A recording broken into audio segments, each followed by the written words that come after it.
Welcome to the Business of Learning, the Learning Leaders podcast from trainingindustry.com. Hello, and welcome to the Business of Learning, the Training Industry podcast. I'm Taryn, Oesch, editor at trainingindustry.com. Hi, and I'm Scott Rutherford, also with Training Industry.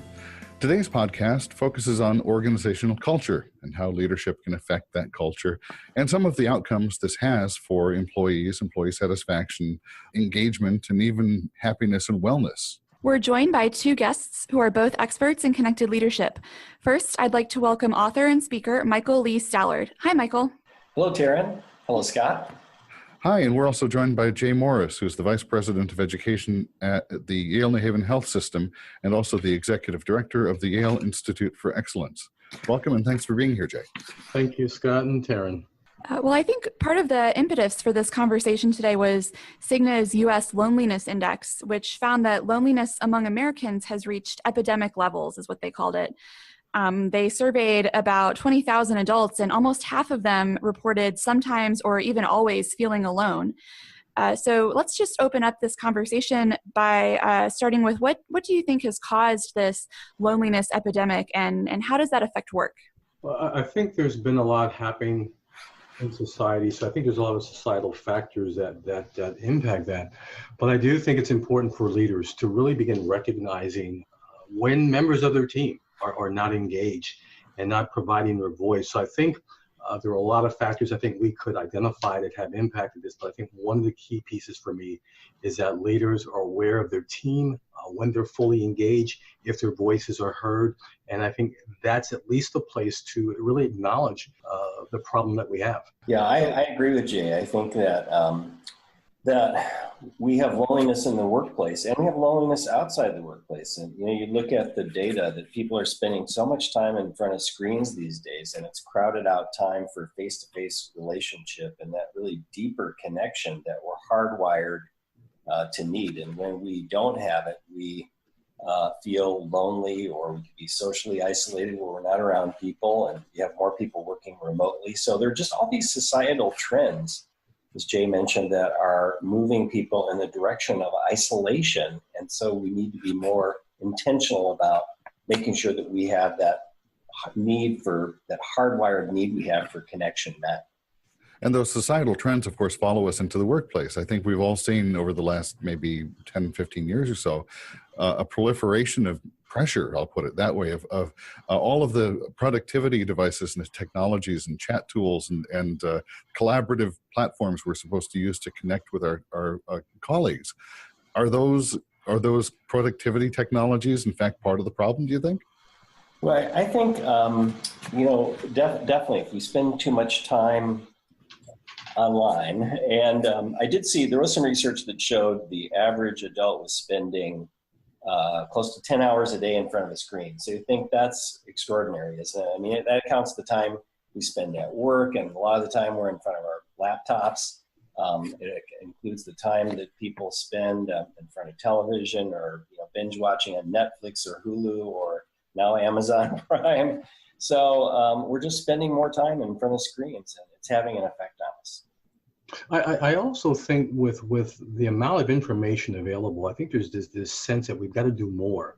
And I think people are required to do more, sometimes with less. And I think the stress and strain of high productivity, continuing to compete, I think puts a lot of additional stress on people, the concerns around jobs. And so I think there are a lot of societal stresses, but I do think the availability of information and knowledge is almost forcing us to think that we have to know everything. And I think those kinds of things begin to pressure people in ways that we haven't seen, I think, in the past. And so it's that pressure, or maybe that the pressures that are unrealistic then, which are resulting in employees feeling inadequate or unhappy. I think so, and you see people spending sometimes more time at work trying to do more, and sometimes not even taking care of themselves. So I think the stresses and pressures of productivity, keeping your job, really start playing into people. And what you are outside carries with you and walks with you into the workplace. So you don't leave that outside, you bring that with you. I think Jay raises a very good issue, and I recently wrote about this. I call it the stress connection gap. And the way I think of it is as stress is higher from just this barrage of information. We have leaders who I think are less focused these days and trying to do too much. And that's just created a lot of stress on people. And you have economic stress sometimes on top of that, relationship stress. And when you don't have that supportive connection in your life, you're less resilient to cope with stress. But when you do have those supportive relationships, then you have a much greater tolerance for stress. In fact, and the way I think of it is it converts stress from a toxic stress that harms us to a challenge stress that actually helps us perform better. So in the face of what might seem, some really daunting problems with stress and the experience that employees are having, what can organizations do to help?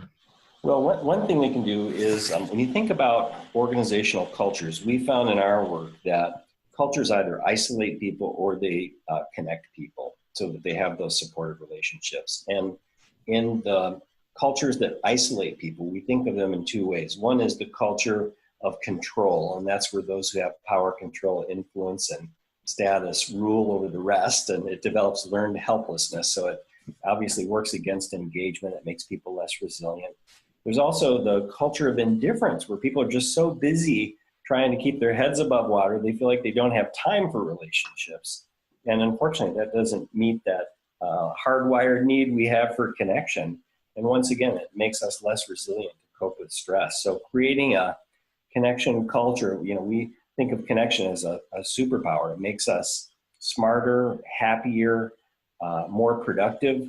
And there are the perils of indifference that really make us more boosts incivility, workplace violence, abuse of power, things like that. So we really need to be intentional about training leaders to increase connection in these cultures and move people away from these cultures of indifference and cultures of control that isolate people. And we need to train individual contributors on just the wellness benefits of connection and the perils of isolation. And I think one of those things with connection is also we have things like employee opinion surveys, town halls. I mean, really reaching out, asking for input from employees in terms of how are you doing? We'll talk about work-life balance and wellness, but I think seeking input, making sure that we recognize the importance of our employees and how critical they are. And we have a major focus on patients and on customers. But if you don't have employees who are engaged and happy with what they're doing, they can't satisfy the needs of the customers and the patients. And so I think one is listening to the voice of the employees, acting on those things that they say, and really seeing the value and importance of who they are and what they bring. And things like surveys, employee opinion surveys can help with that, asking people for their opinions. But I think engaging the hearts and minds of employees is critical to really get people to a place where they feel like they're making a contribution. So from your experience at Yale-New Haven, so obviously surveys and proactive management outreach is good. Have you had any issues with employees who are difficult to reach? I think there's probably a sort of there's kind of a reinforcement cycle that could happen as employees get less and less engaged. They would also tend to be the ones who would be least likely to respond to an opinion survey. So how do you break that cycle if that's something you're seeing? Yeah, I'm not really sure you're going to reach everyone, but I think you always have those employees who are totally engaged. I mean, they're always there. Their hearts and minds are there. You have some of those who are in the middle, that they want to wait and see. And then there may be those few who just, no matter what you do, they're not going to change. And so I think the key is to reach the majority, those who are in the middle, those who are at the top. I think sometimes we focus all of our energy on the few who are just disgruntled. But I think engaging those who want to be there, who have a desire to work, and letting those employees who may be disgruntled see that there is a commitment to really bringing everyone's voice to the workplace. But I don't know if you're going to ever satisfy everyone. But so you're changing culture then by focusing on, I don't know if it's an 80-20 proportion but certainly you're focusing on the people you can work with and hoping it moves the goalposts for everybody then. Absolutely. And, there may be some employees for it, it's not a good fit. And so for me, the thing that I struggle with is for employees who come to work and they're miserable and happy. The question is finding a place where you're going to be able to contribute your fullest. And if you're miserable where you are, then try and find a place where you can find where your gifts and your talents meet so that you can be productive and enjoy what you're doing, because we spend so much time at work. Yeah, and I agree with Jay. I think, there's always going to be the intentional disconnectors out there. They're curmudgeons who just don't want to connect. But I also think, and I just want to get managers and those who are listening to the podcast to think about this. When you look at that Cigna data, for example, it said more than half of Americans tested lonely on the UCLA loneliness scale, which is the gold standard of loneliness research. And so we're going to see more people coming into the workplace. There's certainly going to be the intentional disconnectors out there, as Jay said. But there's also going to be this group of people who are struggling with loneliness. And because oftentimes loneliness is a blind spot for people. I know there was a stage in my life where I went through that. I didn't feel well. And it was only in hindsight that I realized I had crowded out time for relationships in my life in my drive to be successful on Wall Street. And I didn't feel well, but I didn't understand it was because I was lonely.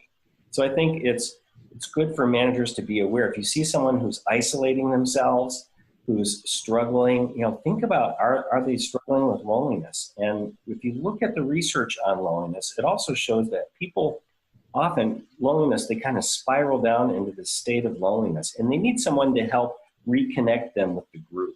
And so the manager who can take initiative to do that really will help save an employee. And I think we're going to see more of that in the future, given that half our population is testing out as lonely on the UCLA loneliness scale. And if you're asking managers to help intervene in those cases, they have to. You have to train emotional intelligence then.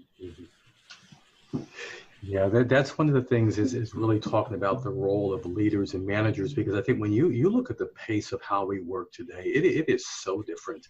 The demands we place on our leaders to get things done, but it's important that leaders have a sense of, and we have assessments that we use. We use internal assessments. We use 360s, and so I think it's important that managers are comfortable engaging in these conversations, because sometimes you don't know where they're going to go. But as Mike was saying, being aware of your own challenges, making sure of where things are with you, but then being able to sit down and sometimes have those difficult conversations when you see someone struggling and being comfortable with it. But there's skills, experiences, competencies that go with that. Being able to hear, to question, to listen, not judge. I think our leaders need some development to help them be comfortable and realize it's not just a matter of getting the work done, operations and finance, but it's also making sure that the people who are working with us are in a place where they can get the help and support they need.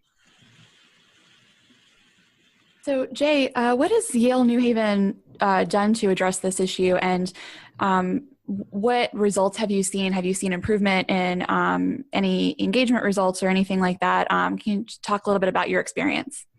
We've done a couple of things. We are evolving. I wish we say we're perfect. We're evolving. One of the things we're doing, and we have a program that I'll talk about in a while that we've launched with our senior leaders.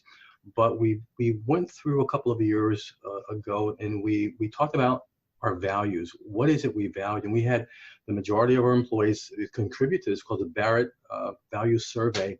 And so as a result, we just implemented to our patient experience process something we call the standards of professional behavior, which are our values, our key values.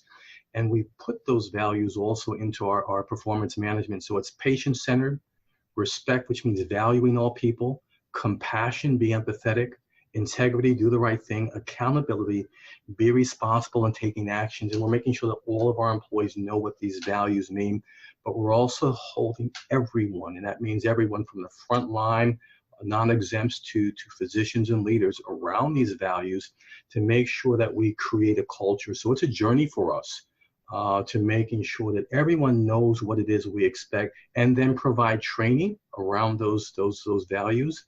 And we connect that with our vision and our mission. So we're trying to create a culture recognizing that If our employees are happy, if they're satisfied, then they can really address the needs of our patients and those who come to see us and depend on us. And so we're trying to bring that culture to every person who works in our health system. Now, Jay, I wanted to ask just a question of scale, because I don't know if everyone listening is going to be familiar with the Yale-New Haven health system or the number of, so how many people, how many employees are you charged with reaching? And then on the other hand, how many people were involved in the administration of the training? So we're about 25,000 employees. We have 6 hospitals, and we have our Northeast Medical Group, which is our physician practices. And so we are sending that message out to everyone. We just had a conference last week, and every year we have annual conferences and where we talk about these things. We bring in patients to talk about what it is we're doing, but we are rolling this training out. We still have some work to do, but the goal is that everyone is exposed to these concepts. We ask our managers, we train our managers and expect our managers to share this with their staff. And so our goal is to train everyone in this process. And what was your second question? Well, it was really a rollout question. Was not only how many people are you training, but also how many people are involved in the administration or the delivery of the training. You mentioned there's the trainer essentially layer to this, but how large is the learning and development staff, for example, that you're working with? This is my team. Unfortunately, it's smaller than I would like. There are about 25 of us in total, but we work through leaders, and so we look to integrate leadership, and so that we take the training from our team, and then we train leaders who then are expected to take this to the employees. And so we try to cascade this process across the health system. But we start with leadership, get them involved, get them enrolled from the senior leaders to the frontline supervisors, and then require them to take this out and then try and support them in the process. But the ratio is it's 1 to 1,000 or thereabouts, if you forgive my quick math. Well, yeah, that's about it. So it's 1 to 1,000. So it's really impossible for us to be out there, the eyes and ears of all. That's why we try to get our leadership equipped so that they're there in the day-to-day and help them to be equipped to take this forward, because we just don't have the bandwidth to be with everyone every time. So Michael, maybe you can speak to lessons that you could, from your perspective, that other organizations at other sizes, smaller or larger, could learn from Jay's example or his experience. What do you think the recommendations or takeaways would be? Sure. Well, one thing I'm seeing more of, and I can share an example from another healthcare system, Memorial Sloan Kettering Cancer Center. And I think we should go back to Jay, because he's created a program that also is a cohort-based program. I think it would be good for your listeners to hear about that. The program I had in mind at one client we work with is the ambulatory care group of Memorial Sloan Kettering Cancer Center. And what they do is they create cohorts of new employees in the range of 24 to 30 who are coming in. And they immediately put them through a 3-week training program, which is a big investment. But they feel it's important to really acclimate them to the culture of the organization, to set expectations about care for patients and the caregivers. They, the managers of ambulatory care actually deliver about 70% of the program content. And what we do in our work with the ambulatory care group of Sloan Kettering is we train all the supervisors. So they go through a 1-day course on how to create a connection culture and how it differs from a culture of indifference or a culture of control. And we give them a tool we use called 100 Ways to Connect, and then set them up so they get our email newsletter on an ongoing basis. And it really keeps connection in front of them, just examples of connection, why it's important, they need research on it. And we know from research that connecting with patients and their family members, it reduces stress, and it has a positive effect on patient outcomes. Now, Jay, maybe you could share with us just the program you created for leaders, the cohort program. Yeah, there's a program, I came here in 2008, and the program was created in, 2009. But one of the things I wanted to say about it, I've been fortunate to work for some really, really phenomenal organizations One was Allstate Insurance Company. I spent almost 18 years there. I worked at Merck Pharmaceutical and also Ernst & Young. And one of the consistent things I see here is there was a close connection and tie-in with vision, mission, and values. And those things permeated the organization. So there was an expectation that when you come in, this is who we are, this is what we stand by. I think those things have to be held up high, and people have to then be held accountable to what those things mean. And so when I first got here in 2008, we put together a program with the Yale School of Management, and this program was driven through succession management. So we identified 15 leaders from across our health system in all disciplines, included physicians, nurses, operations, finance, HR. We brought them together. It was a 9-month program. We had our senior leadership identify these individuals. We identified competencies, and we worked with the Yale School of Management to identify how we then put together a curriculum around those competencies. We also identified mentors and coaches. And so the mentors were senior leaders from different delivery networks or hospitals. They work with people outside of their area, and so they got to know them.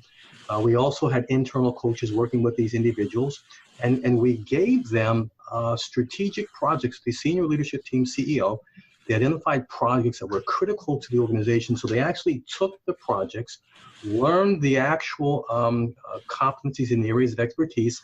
They applied these to these projects.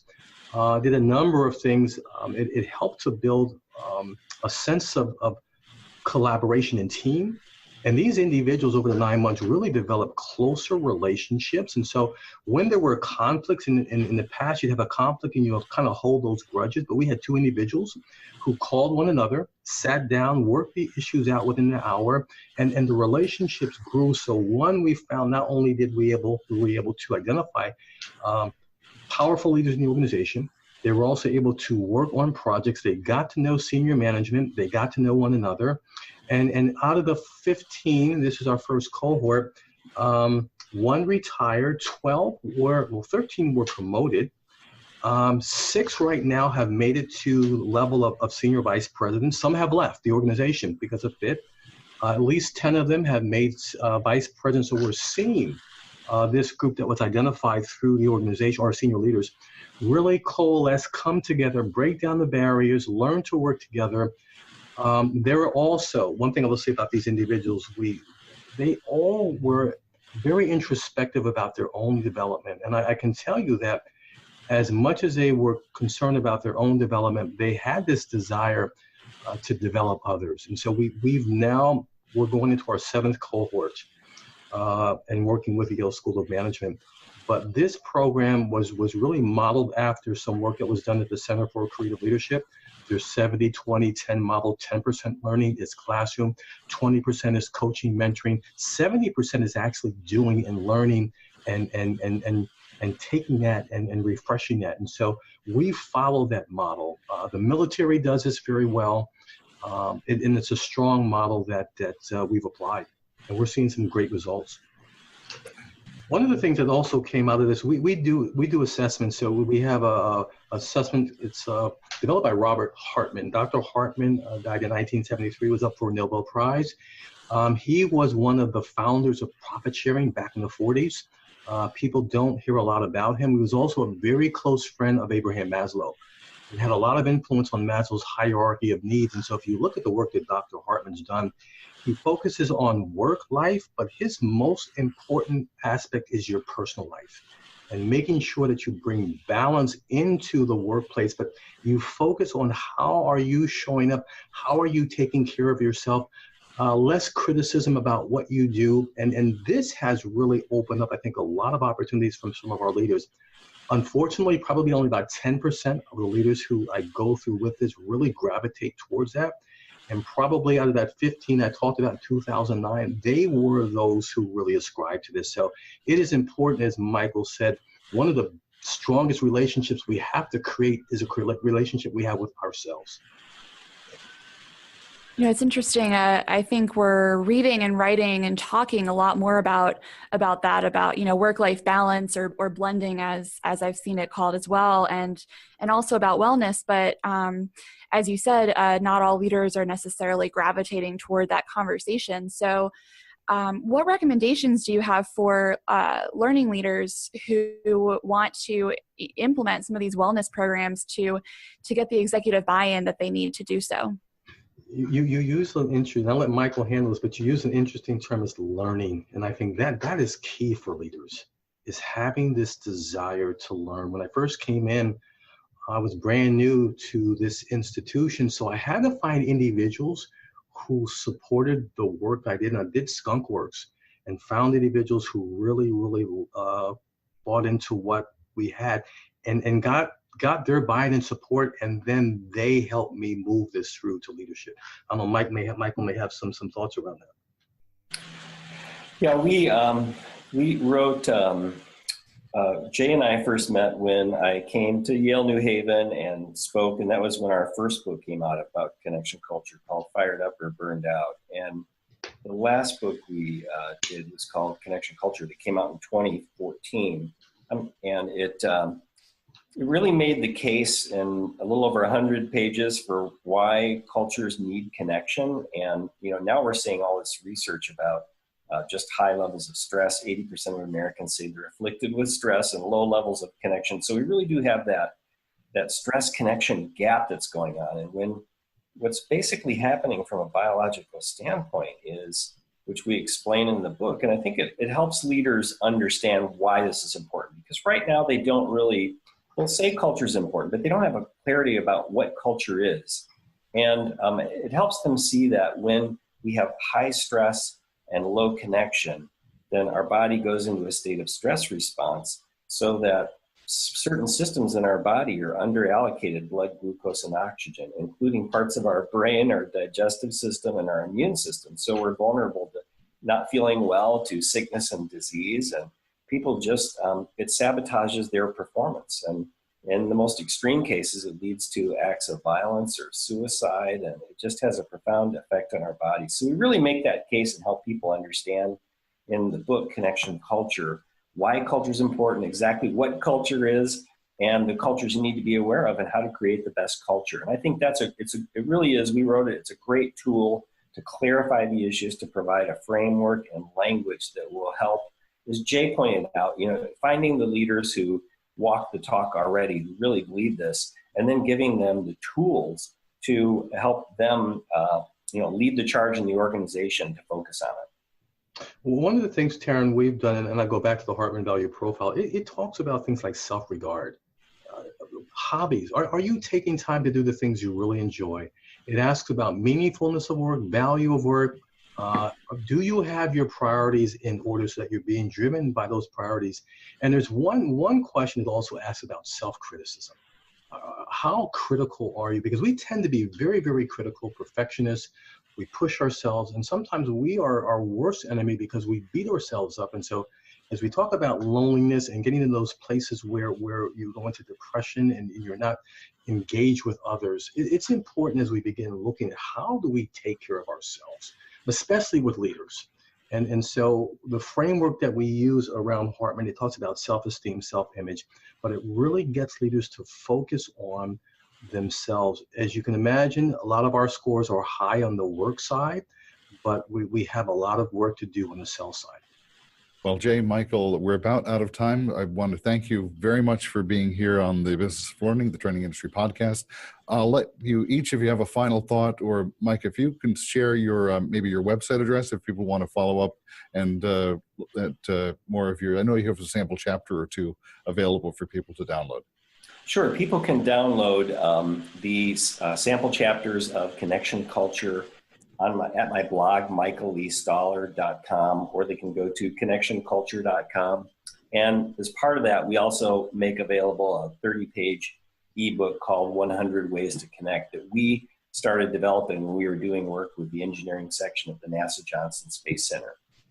All right, terrific. Well, thank you very much for your time, and it's been great talking to you. Thank you both. Thank you. And we came to this topic as part of our focus on employee wellness and other health and safety topics as we planned our participation and engagement in National Safety Month this June. So if you want to read more on these topics, visit trainingindustry.com/compliance. And of course, you can always check us out on social media as well. Thanks for listening. If you have feedback about this episode or would like to suggest a topic for a future program, email us at info@trainingindustry.com or use the Contact Us page at trainingindustry.com. Thanks for listening to the Training Industry Podcast.